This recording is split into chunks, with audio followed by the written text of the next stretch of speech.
प्रथमो अध्याय दुर्गा सप्तशती। ओम दुम दुर्गाय नमः। कलौ चंडी विनायका अर्थात माँ चंडी और गणपति की उपासना का विधान है कलयुग में, और ये बहुत जल्दी प्रसन्न होते हैं।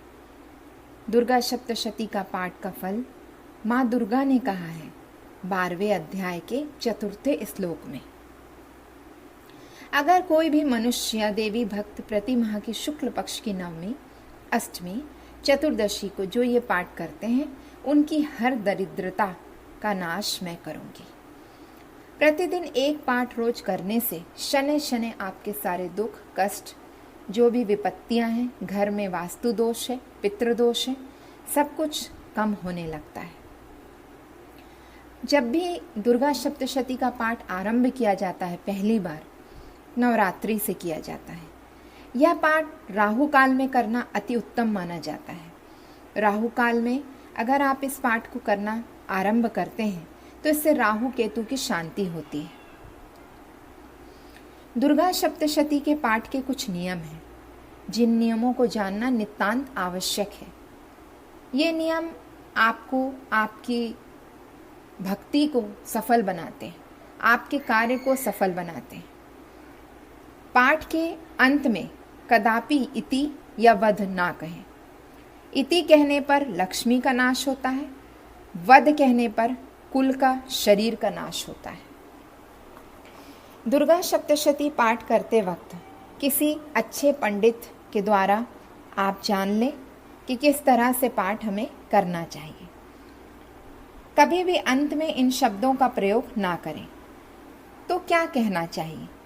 हमारे मनोरथ माँ जगदम्बा पूर्ण करें, और इस तरह से कहकर आप पाठ को समाप्त कर सकते हैं, लेकिन कभी भी इति ना कहें। आइए पाठ आरंभ करते हैं। पहले संस्कृत में, फिर उसके बाद हिंदी में। प्रथम अध्याय मेधा ऋषि का राजा सूरत और समाधि को भगवती की महिमा बताते हुए मधु कैटव वध का प्रसंग सुनना। विनियोग। ओम प्रथम चरित्रस्य ब्रह्मा ऋषिः महाकाली देवता गायत्री छन्दः नंदा शक्ति रक्तदंतिका बीजम अग्निस्ततं ऋग्वेदा स्वरूपम श्री महाकाली प्रीत्यर्थम प्रथम चरित्र जपे विनियोगः। ध्यानम्। ओम खड्गं चक्र गदेषु च परिघाशूलम्भुशुण्डिः शिरः शङ्खं सन्दधतिं करे स्त्रीनयनं शर्वाङ्गभूषावृतां नीलाशमं धूति अस्य पाददशकां सेवे महाकालिकाम् यामस्तौस्तः स्वपिते हरहो कमलजो हन्तुः मधुं कैटवम्। ॐ नमश्चण्डिकाय। ॐ ऐं मार्कण्डे उवाच। सार्वणी सूर्यतन्यो यो मनुकथ्य अष्टमः निशायम तद उत्पत्तिं विस्तारद गदतो मम महामायानुभावेन यथा मन्वन्तरः दीपः स बभूवः महाभागः सार्वणीस्तनयो रवेः स्वारिचिष्यन् अन्तरे पूर्वं चैत्रवंशसमुद्भवः सूरथो नाम राजा भूतसमस्ते क्षितिमण्डले तस्य पाल्यतः सम्यकः प्रजः पुत्रा निवोरा सानः बभूव शत्रवो भूपः कोला विध्वंस नस्तदः तस्य तैरभदः युद्धमति प्रबल दंडिनः न्यू नैरपि स तैयुद्धे कोला विध्वंसी विर्जति ततः स्वापुरमाया तो निज देशाधिपो भवतः अक्रान्तः सः महाभागः स्तब्धः प्रभालिर्भिः आमर्त्य बलिवृद्धो दृष्टे दुर्बलस्य दुरात्मभिः कोशो बलं चापहन्तं तत्रापि स्वपुरे तत्तः ततो मृग्या व्याजेन हतस्वाम्या स भूपति एकाकी है मारुहा जगाम गहनं वनम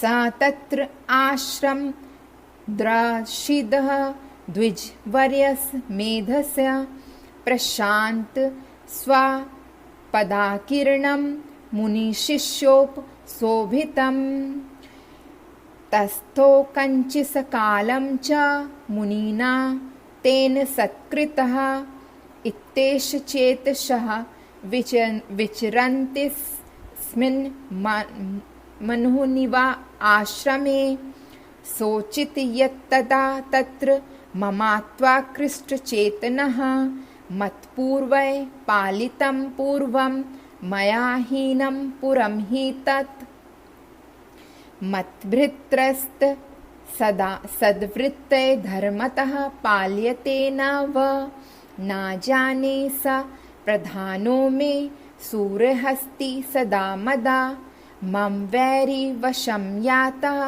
कान् भोगानुपल्यपस्ते ये ममानुगता नित्यं प्रसाधन् भोजनहे अनुवृत्तिं ध्रुवं तेघा कुर्वन् कुव्रन्तने महीवृत्ताम् असम्यग्गव्यशीलस्थे कुर्वधि सतन्तं व्यावम् सञ्चितः सोति दुःखेन क्षयं कोशो गमिष्यति इत्यच्च सततं चिन्तयामस् पार्थिवः तत्र विप्र प्रशाम भयाशे वैश्यमेकं ददर्श सा पृष्ठस्तेन करस्त्वं भो हेतुष्गमनेत्र कः सा अशोक इव कस्मात्त्वं दुर्मना इव लक्ष्यसे इत्यकर्णय वचस्तस्य भूपते प्रणियोदितं प्रत्युवाच स तं वैश्य प्रश्यावन्तो निपम् वैश्य उवाच समाधीनाम वैश्योः उत्पन्नो धनीनं कुलः पुत्रदारे निरस्तश्च धनलोभाद् साधुभिः विहीनश्च धने दारे पुत्रराद्राय मे धनमः वन्मं भयागतो दुःखी निरतश्च बन्धुभिः सोऽहं न वेदिः पुत्राणां कुशलात्मिकां प्रवृत्तिं स्वजननां च दाराणां चात्र संस्थिता किं नु तेषां गृहे क्षेममच्छेमं किनु सम्प्रतां कथं ते किं नु सद्वृत्ता दुर्वता किं नु मे सुतः राजोवाच योनि नरस्तो भवान् लुब्धे पुत्रद्वाराधिभिधने तेषुं की भवता स्नेह मनुबध्नाति मानसं वैश्योवाच एवमेतथदा प्राह भवान् स्मद्गतं वचः किं करोमि न बध्नाति मम निष्ठुरतां मनः ऐसन्त यज्ञ पितृस्नेहं धनलुब्धे निराकृता पति स्वजना हार्दं च हार्दिं तेष्वे मे मनः जानामि महामते यत् प्रेम प्रवणं चित् विगुणेष्वपि बन्धुषु तेषां कृत्ये मे निश्वासो दौमनस्यं च जायते करोमि किं यन् मनश्च प्रीतिषु निष्ठुरम् मार्कण्डे उवाच ततस्तो सह्यतो विप्र तं मुनि सम उपस्थितो समाधि नाम वैश्यसो सा च पार्थिवस्तं कृत्वा तु तो यथा ज्ञानं यथा तेन संविदाम् उपविष्टं कथा काशिश्च कर्तु वैश्य पार्थिवो राजोवाच भगवन् स्तवामहं प्रष्टुमिच्छाम्येकं वदस्व तत् दुःखाय यन्मे मनसा स्वाचित्तायत्तां विना ममत्वं गतराजस्य राजस्यवखिलेष्वपि जानतपि यज्ञस्य किमेतु मुनि सत्तम् अयं च निकृता पुत्रे द्वारा भृतैस्तो छिज्जिता स्वजनेन च संयुक्तेषु स्तेषु हाद्री तथाप्ति एवमेष तथा अहं चाद्वापायन्तु दुःखाखितो दृष्टदोषेऽपि विश्ये ममत्कृष्टा मानसो त्वत्के मेतना महाभागा यन्मोहा ज्ञानिनोरपि मामास्य च भवत्येषा विवेक अन्धस्य मूढता। ऋषि उवाच ज्ञान अस्ति समस्तस्य जन्तो विषयगोचरे विश्वस्य महाभागयति चैवं पृथक् पृथक् दीवान्धा प्राणिनः केचिद्रात्रा बन्धस्था परे केचिद्वप तथा रात्रो प्राणिनस्तु तुल्यदृष्टया न स्तुल्यदृष्टया ज्ञानिनो मनुजा सत्यं किं तु ते न हि केवलं यतो हि ज्ञानी न सर्वे पशुपक्षी मृगादया ज्ञानं च तन्मनुष्यं यत्तेषां मृगपक्षिणां मनुष्याणां च यत्तेषां तुल्यमन्यथो भयो ज्ञानिनेऽपि सते पश्यतान् पताङ्गश्वा छंसछु कणमोक्षता धृता मोहा पीडामानानापि क्षुधः मानुषा मनुज्य व्याघ्रः स अभिलाषा सुतान् प्रति लोभात् प्रत्युपकाराय नन्वेतान् किं न पश्यसि तथापि ममात्र वर्तेः मोहगर्ते निपातिता महामाया प्रभावेण संसारस्थितिकारिणा तन्नात्र विस्मयाकार्यो योगे निद्रा जगत्पते महामाया हरिश्चैषा तया सम्मोहते जगतः ज्ञानिनापि चितांशी देवी भगवती सह बलाद्कृष्य मोहाया महामाया प्रयक्षति तथा विसृज्यते विश्वं जगत्त्रयचारणम् शैषा प्रसन्ना वरदा नृणां भक्ति मुक्तये सा विद्यं परमा मुक्ते हेतुभूता सनातनी संसारबन्ध हेतुश्च सैव सर्वेश्वरेश्वरी। राजा उवाच भगवान् का हि सा देवी महामायेति या भवान् बभ्रेति कत उत्पन्ना सर्वकामराश्च कामश्च किं द्विज यत्प्रभावा स च देवी यत्स्वरूपा यदुदुवा तत्सर्वं श्रोतुमिच्छामि त्वत्तो ब्रह्मविदं वरम्। ऋषि उवाच नित्य एव स जगन्मूर्तिस्तया सर्वमिदं तत्तं तथापि तत् समुत्पत्ति बहुर्धा श्रूयतं मम देवानां कार्यसिद्ध्यर्थं विभर्भवति सा यदा उत्पन्नेति तदा लोके सा नित्यापभिधीयते योगे निद्रां यदा विष्णु जगत्तैकाणविकृतः अस्त्रियशेषं भजत्कल्पान्ते भगवान् प्रभु तत्ताद्वासुरो घोरो विख्यातो मधुकैटभो विष्णुकणमलोधुत्तो हन्तु ब्रह्माणमुदतो सानाभिकमले विष्णु स्थितो ब्रह्मा प्रजापति दृष्ट्वा तावसुरो चोग्रो प्रसुप्तं च जनार्दन तुष्टावयोगनिद्रामतो तामेकाः गृहदयस्थिति विबोधनार्थाय हरिहरे नेत्रकृताल्यां विश्वेश्वरी जगत्वात्रीं स्थितिसंहारकारिणीं निद्रां भगवती विष्णो रातुल्यं तेजसा प्रभो। ब्रह्म उवाच त्वं स्वाहा त्वं स्वधा त्वं हि वसिष्ठकार स्वरात्मिका सुधा त्वम् अक्षरे नित्ये त्रिधा मात्र आत्मिका स्थिता अर्धमात्रा स्थिता नित्या यान उच्चार्य विशेषता त्वमेव संध्या सावित्री त्वं देवी जनना परा त्वयेत दार्यते विश्वं त्वयेत सृज्यते जगता त्वयेत पाल्यते देवी त्वत् स्तयन्ति च सर्वदा विसृष्टो सृष्टिरूपा त्वं स्थितिरूपा च पालने तथा संहति रूपान्ते जगतस्तु जगन्मय महाविद्या महामाया महामेधा महास्मृति महामोहा च भवति महादेवी महासुरी प्रकृतिस्थितं च सर्वस्य गुणात्रय विभाविनी कालरात्रि महारात्रि मोहरात्रिश्च दारुणा त्वं श्री रत्वमीश्वेश्वरी त्वं ऋषं ऋष्वत्वं बुद्धिबोधलक्षणा लज्जा पुष्टि तष्टा तुष्टिस्त्वं शान्ति शान्तिरेव च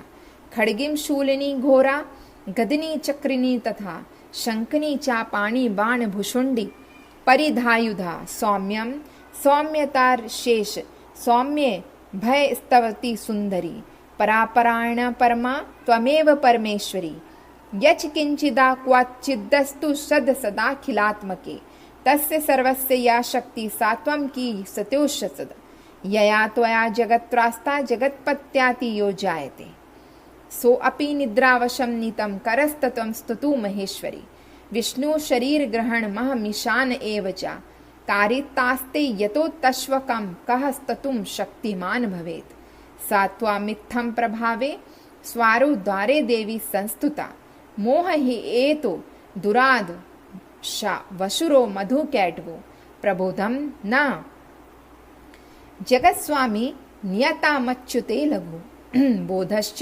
क्रियतामस्य हन्तु मेतो महाशुरो ऋषि उवाच एवं स्तुता तदा देवी तामसी तत्र भेदसा विष्णो प्रबोधो नार्थये निहन्तु मधुकैटभो नेत्रशयन्नासिका बाहु हृदय भयस्तथोरसा निर्गमये दर्शने तस्थो ब्राह्मणो व्यक्तजनं मना उत्तस्थो च जगन्नाथय मुक्तो जनार्दना एकवर्णे हि शिष्यान्तः साददृश्वे च तो मधुकैटव दुरात्माना त्रिवीर्य पराक्रमो क्रोधरक्ते क्षणावत्तुं ब्रह्माणं जनितोधों सामुत्थाय ततस्थाभ्यं युयुधे भगवान् हरि पंचवर्षसहस्राणि बाहुप्रहारणे विभुं ताभ्यातिवलोन्नमतो महामाया विमोहिता उक्तवन्तो वरोस्वान्तो प्रियतामिति केशवं। श्री भगवान् उवाच भवेत् मद्द मे तुष्टो मम वध्याभु भाववि किम्यनें वरेत्राणम् एतविद् वृतं मम। ऋषि उवाच वञ्चिता भयावित्तिं तदा सर्वमापोमयं विलोक्य ताभ्यं गदिदो भगवान् का मलेक्षणम् आवाहं न जाहीना यत्रो विसलिलेन परिलुप्तः। ऋषि उवाच तथेतु युक्ता भगवतः शङ्खचक्रगदाभृता कृत्वा चक्रेण वैच्छिन्ने जङ्घेन शिरशीपयतयो एवमेषा स उत्पन्ना ब्रह्माण्ड संस्तुता स्वयं प्रभामस्य देवस्तु भूया शृणु वदायति ते। अब हिंदी में अनुवाद आरंभ करते हैं। इस पाठ में माता ने श्री हरि विष्णु को किस तरह से जगाया गया माता की प्रार्थना से वो आपको इसमें बताया जाएगा। प्रथम चरित्र में ब्रह्मा ऋषि महाकाली देवता गायत्री छंद नंदा शक्ति रक्त दंतिका बीज अग्नि तत्व और ऋग्वेद स्वरूप है। श्री महाकाली देवता की प्रसन्नता के लिए प्रथम चरित्र में जप में विनियोग किया जाता है। भगवान विष्णु के सो जाने पर मधु और कैटक को मारने के लिए कमल से जन्मे ब्रह्मा जी ने जिनका स्तवन किया था उन महाकाली देवी से मैं सेवन करती हूँ। वे अपने 10 हाथों में खड़ग चक्र गदा वाण धनुष पारिक सूल भुषुंडी मस्तक और शंख धारण करती हैं। उनके 3 नेत्र हैं। वे समस्त अंगों में दिव्य आभूषणों में विभूषित हैं। उनके शरीर की कांति नीलमणि के समान है तथा वे 10 मुख और 10 पैरों से युक्त हैं। मार्कंडेय जी ऋषि बोले, सूर्य के पुत्र सारवणी जो 8वें मनु कही जाते हैं, उनकी उत्पत्ति कथा विस्तार पूर्वक कहता हूँ, सुनो। सूर्य कुमार महाभाग सारवणी भगवती महामाया की अनुग्रह से जिस प्रकार मनवंतर के स्वामी हुए, वही प्रसंग सुनाता हूँ। पूर्व काल की बात है। स्वरचित मनवंतर सूरत नाम के एक राजा थे, जो चैत्र वंश उत्पन्न हुए थे। उनका समस्त भूमंडल कर अधिकार था। वे प्रजा का अपने और से पुत्रों की भांति धर्म पूर्वक पालन करते थे। तो भी उस समय कोला विध्वंसी नामक क्षत्रिय उनके शत्रु हो गए। राजा सूरत की दंड नीति बड़ी प्रबल थी। उनका शत्रुओं के साथ संग्राम हुआ। यद्यपि कोल ध्वंसी संख्या कम थी, तो भी राजा सूरत युद्ध में उनसे परास्त हो गए। तब वे युद्ध भूमि में से अपने नगर को लौट आए और केवल अपने देश राजा होकर रहने लगे। किंतु वहां पर भी उन प्रबल शत्रुओं उस समय महाभाग राजा सूरत पर आक्रमण कर दिया।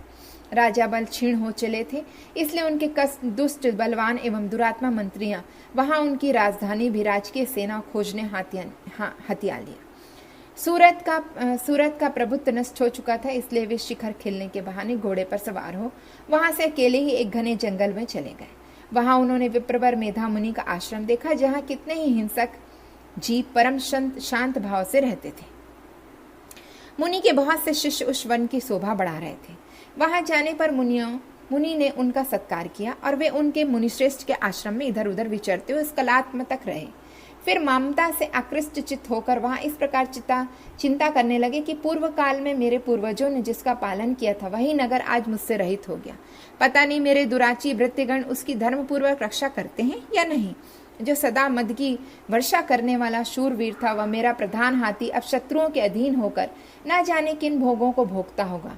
जो लोग मेरी कृपा, धन और भोजन पाने से सदा मेरे पीछे पीछे चलते थे, वे निश्चय ही अब दूसरे राजाओं का अनुसरण करते होंगे। उन अव्यापी लोगों के द्वारा सदा खर्च होते रहने के कारण अत्यंत कष्ट से जमा किया हुआ मेरा वह खजाना खाली हो जाएगा।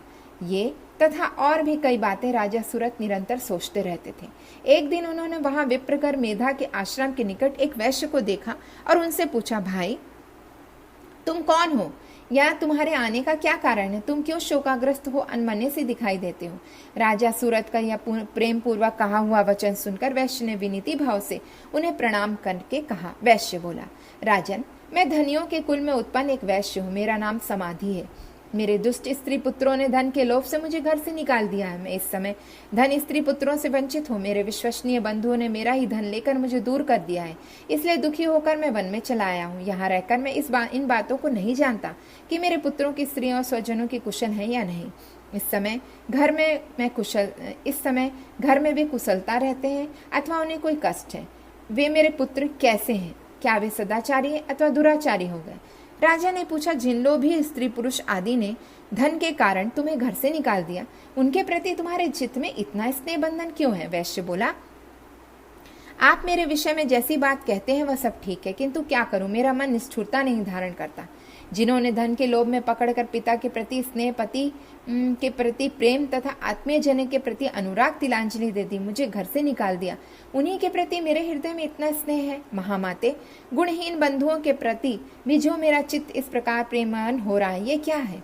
इन बातों को मैं जानकर भी नहीं जान पाता। उनके लिए मैं लंबी सांसें ले रहा हूँ और मेरा हृदय अत्यंत दुखित हो रहा है।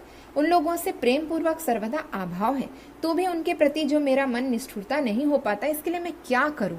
मार्कंडेय जी कहते हैं, तदंतर राजाओं ने श्रेष्ठ सूरत और वहां समाधि नामक वैश्य दोनों साथ साथ मेधा मुनि के समीप उपस्थित हुए और उनके साथ यथोशय न्याय अनुकूल विनय पूर्वक वर्ताव करने बैठे। तत्पश्चात वैश्य और राजा ने कुछ वार्तालाप आरंभ किया। राजा ने कहा, भगवान, मैं आपसे एक बात पूछना चाहता हूँ, उसे बताइए। मेरा चित्त अपने अधीन न होने के कारण वह बात मेरे मन को बहुत दुखी कर रही है।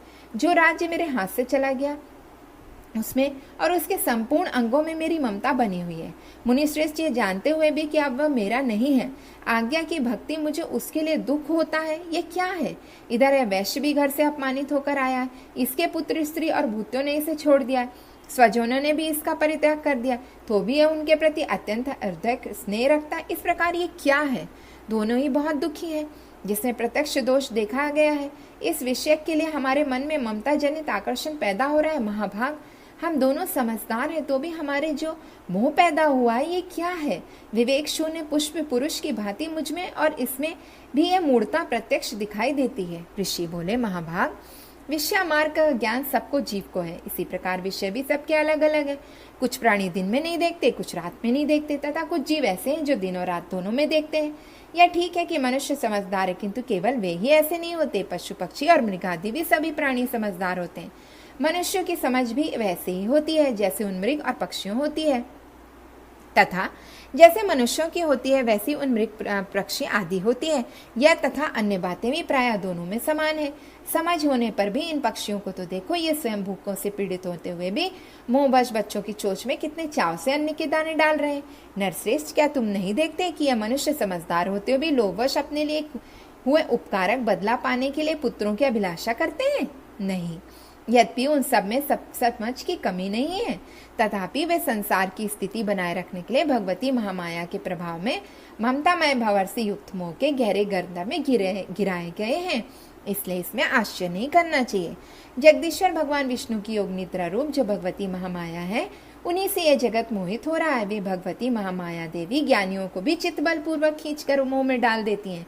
वे ही संपूर्ण चराचर जगत की सृष्टि है, तथा वे ही प्रसन्न होने पर मनुष्यों में मुक्ति के लिए वरदान देती हैं। वे ही पराविद्या, संसार बंधन और मोक्ष की हेतु हैं। सनातनी देवी तथा संपूर्ण ईश्वरों की अधीश्वरी है। राजा ने पूछा, भगवान, जिन्हें आप महामाया कहते हैं वह देवी कौन है? ब्राह्मण, उनका आविर्भाव कैसे हुआ तथा उनके चरित्र कौन है? ब्रह्मवेत्ताओं श्रेष्ठ महर्षि, उन देवी का जैसे प्रभाव है, जैसा स्वरूप है, जिस प्रकार प्रादुर्भाव हुआ, वह सब मैं आपको से सुनना चाहता हूँ। ऋषि बोले, राजन, वास्तव में तुम्हें देवी नित्य रूप है, संपूर्ण जगत उन्हीं के रूप में तथा उन्होंने समस्त विश्व को व्याप्त कर रखा है। तथापि उनका प्राकट्य अनेक प्रकार से होता है, वह मुझसे सुनो। यद्यपि वह नित्य और अजन्मा है, तथापि वह देवताओं कार्य सिद्ध करने के लिए प्रकट होती हैं। उस समय लोक में उत्पन्न हुई कहलाती हैं। कल्प के अंत में जब संपूर्ण जगत एक वर्ण निवंग हो गया था, सबके प्रभु भगवान विष्णु शेषनाग की शैया बिछाकर योग निद्रा आश्रय सो रहे थे।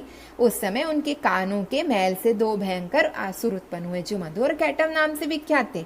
वे दोनों ब्रह्मा जी का वध करने को तैयार हो गए। भगवान विष्णु के नाभि कमल से विराजमान प्रजापति ब्रह्मा जी जब उन दोनों को भयानक असुरों को अपने पास आए और भगवान को सोया हुआ देखा, तब एकाचित होकर उन्होंने भगवान विष्णु को जगने के लिए उनके नेत्रों में निवास करने वाली योग निद्रा का स्तवन किया, जो इस विश्व की अधीश्वरी है, जगत को धारण करने वाली, संसार का पारण करने वाली और संहार करने वाली तथा तेज स्वरूप भगवान विष्णु की अनुपा शक्ति है। उन्हीं भगवती निद्रा देवी की भगवान ब्रह्मा स्तुति करने लगे। देवी, तुम स्वाहा हो, तुम ही सदा हो, तुम ही वस्त्रकार हो, स्वर भी तुम्हारे, स्वर भी स्वरूप भी तुम्हें जीवन दायिनी सुधा हो। नित्य अक्षर, प्रणमय, आकार, उकार, मकार, इन तीन मात्राओं के रूप तुम ही स्थिति हो, तथा इन तीनों मात्राओं अतिरिक्त जो विधरूप नित्य अर्ध रूप है, जिसका विशेष रूप उच्चारण नहीं किया जा सकता, वह भी तुम ही हो। देवी, तुम ही संध्या, सावित्री तथा परम जननी हो। देवी, तुम इस विश्व ब्रह्मांड को धारण करती हो, तुमसे इस जगत की सृष्टि होती है, तुमसे इसका पालन होता है, सदा तुम ही काल में अंत में सबको अपना ग्रास बना लेती हो। जगन्मयी देवी, इस जगत की उत्पत्ति समय तुम सृष्टि रूपा हो, पालन काल में स्थिति रूपा हो तथा कल्पांत के समय संघार धारण करने वाली तुम ही महाविद्या, महामाया, महामेधा, महास्मृति, महामोह रूप, महादेवी, महेश्वरी हो। तुम ही तीनों गुणों उत्पन्न करने वाली सबकी प्रकृति हो। भयंकर, कालरात्रि, महारात्रि, मोहरात्रि भी तुम ही हो। तुम ही श्री, तुम ही ईश्वरी, तुम ही हुम, तुम ही बोध रूपा वृद्धि हो। लज्जा, पुष्टि, तुष्टि, शांति, क्षमा तुम ही हो। तुम खड़ग धारिणी, शूल धारिणी, घोर धारिणी तथा गदा, चक्र, शंख, धनुष धारण करने वाली हो। वाण, भुषुंडी और पारिक भी, ये भी तुम्हारे अस्त्र हैं। तुम सौम्य हो, सौम्य अंतर हो। इतना नहीं, जितने भी सौम्य सुंदर पदार्थ हो, सबकी अपेक्षा तुम अत्यधिक सुंदर हो।